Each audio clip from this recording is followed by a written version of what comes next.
पड़िसारे सभी जानन्तु यीशु ही शान्ति दियन्ति। दूर दूरान्तरे सभी जानन्तु यीशु मुक्ति दियन्ति। पासे पड़िसारे सभी जानन्तु यीशु ही शान्ति दियन्ति। जिए चाहे आसु बिना मूल्य ताकू यीशु सबु तो दियन्ति। प्रिय श्रोता बंधु, प्रभु जीशु ख्रीष्ट गौरवमय नाम आपण को शुभेच्छा। पवित्र बाइबल माथ्यू लिखित सुसमाचार 11 अध्याय 17 पदरे आमे एपरी पाठ करूँ। आम्भे मैंने तुम्हारे निकट में बंशी बजाइलु, तुम्हें मैंने नाचिल नहीं।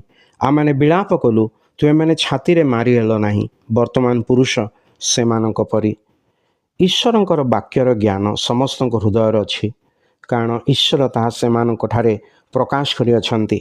एथिपाई मनुष्य ईश्वर अस्तित्व रे विश्वास करि थाए किंबा अविश्वास करे। पाप मनुष्य को आत्मिक भाव अंध कर देछि। तेणु से ईश्वर विषय रे सत्य जानिबाकू चाहे नाही कि बुझिबाकू चाहे नाही।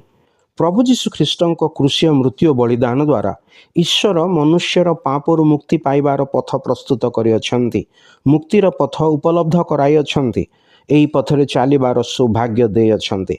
मात्र जेतेबेले प्रभु जीशु ख्रीष्टंकर सुसमाचार प्रचार करा जाए, सेतेबेले लोकंक प्रतिक्रिया ज्योपरि होइथाए ताहा दृष्टांत रूपे प्रभु एहीपरि कहन्ति, आम्भे माने तुमମାନଙ୍କ निकटरे बंशी बजाइलु, तुमे माने नाचिल नाही।